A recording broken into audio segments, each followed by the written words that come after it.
मोदी आने गारंटी पूरी करने की गारंटी है। मोदी जो गारंटी देता है ना, वो पूरी करता है।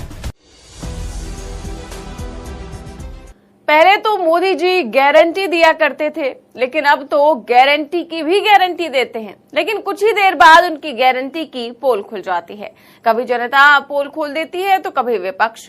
पीएम मोदी ने ये बयान अपने पिछले दौरे पर दिया था जब वो छत्तीसगढ़ आए थे, और कल जब प्रियंका गांधी छत्तीसगढ़ पहुंची तो उन्होंने इसी बयान पर पीएम मोदी को घेर लिया और मोदी जी की सारी गारंटियों की हवा निकाल दी। क्या कहा है प्रियंका गांधी ने, सुनिए। जगह जगह जाके प्रधानमंत्री जी कहते हैं कि मेरा गारंटी, मोदी का गारंटी, और दुनिया क्या कहे दुनिया इस मोदी जी के गारंटी का, कि जब आपने 15 लाख का गारंटी दिया था, हमारे खाते तो आज तक खाली हैं। ये आपका गारंटी क्या है? आपने कहा था कि आप करोड़ों रोजगार देंगे। क्या हुआ? तमाम नौजवान बेरोजगार खड़े हैं आपके केंद्र सरकार में, इतने पद खाली हैं, आपने भरे ही नहीं। कहां गई आपकी गारंटी? कौन सी खोखली गारंटी है? आपने कहा था बेरोजगारी को मिटाएंगे। आज 45 साल में सबसे ज्यादा बेरोजगारी हमारे देश में आपकी बदौलत है। जब आपसे सवाल पूछे जाते हैं तब आप कोई नई गारंटी निकाल देते हैं। ये ऐसी बात है कि आप जब दुकान में जाते हैं और कुछ खरीदते हैं, दुकानदार आपको चाइना माल दे देता है। तो मोदी जी कहते हैं मोदी हर गारंटी पूरी करता है, लेकिन प्रियंका गांधी ने उन्हीं की सारी गारंटियां जो है वो याद दिला दी हैं, जो मोदी जी ने दी तो थी चुनावों में, लेकिन आज तक पूरी नहीं हो पाई। इसके अलावा पीएम मोदी के एक और बयान पर प्रियंका गांधी ने उन्हें घेर लिया। तो पहले पीएम मोदी का बयान सुनिए, फिर प्रियंका गांधी ने कैसे मोदी जी को जवाब दिया है वो सुनाती हूँ। मेरे परिवारजनों, मोदी ने आपको दी हुई एक और गारंटी पूरी कर दी है। अब लोकसभा और विधानसभा में बहनों के लिए 33% सीटें आरक्षित हो जाएगी। भाजपा सरकार में नारी शक्ति वंदन अधिनियम अब सच्चाई बन चुका है, और कल ही हमारे राष्ट्रपति द्रौपदी मुर्मू जी, जो आदिवासी महिला, उन्होंने कल उस पर हस्ताक्षर करके अब उसको कानून भी बना दिया है।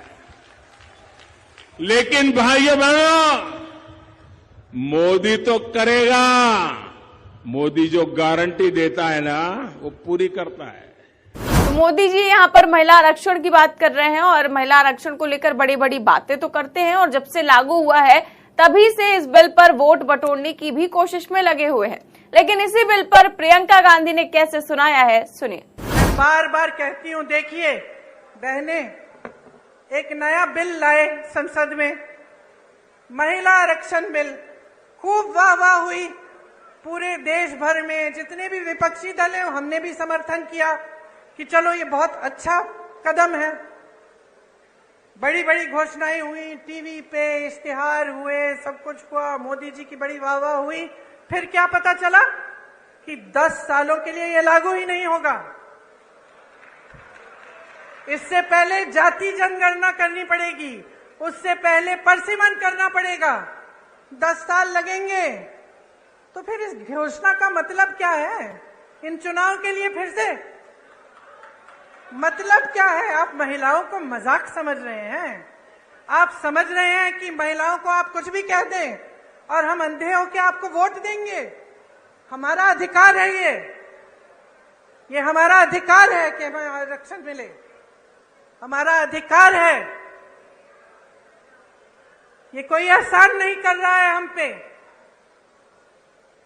और जिस तरह इस देश के एक एक वासी का अधिकार है, इस संविधान में है कि हर चीज के लिए समान अधिकार होना चाहिए।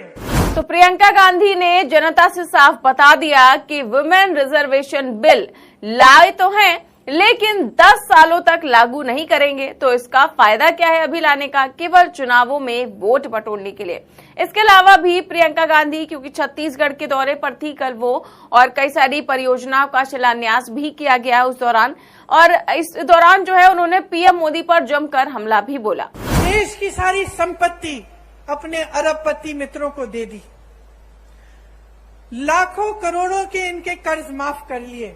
जब किसानों को के कर्ज को माफ करने की बात उठती है तो कहते हैं कि पैसा नहीं है।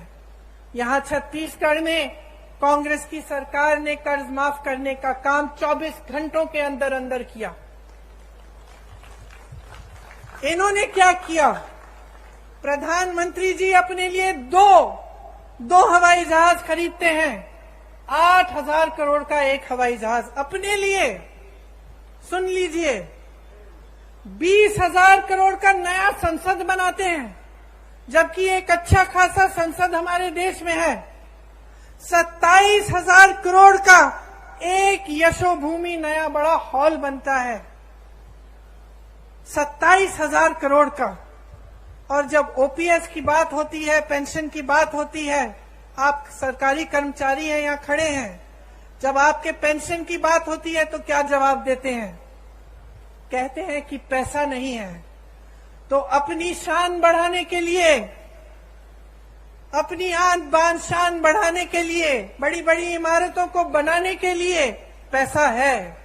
अपने उद्योगपति दोस्तों के कर्ज माफ करने के लिए पैसा है।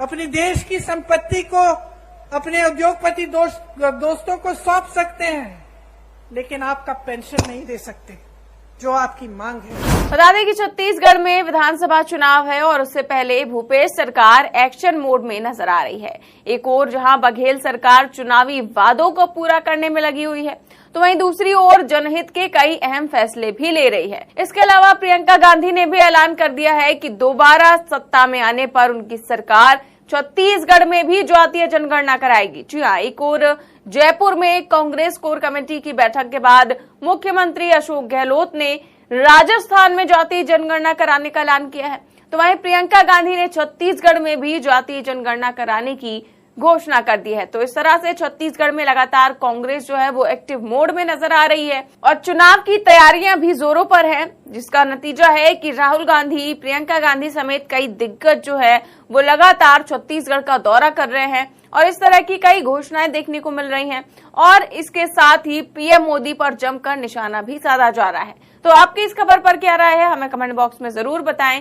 देश और दुनिया की तमाम बड़ी खबरें जानने के लिए देखते रहिए 4PM न्यूज नेटवर्क। नमस्कार।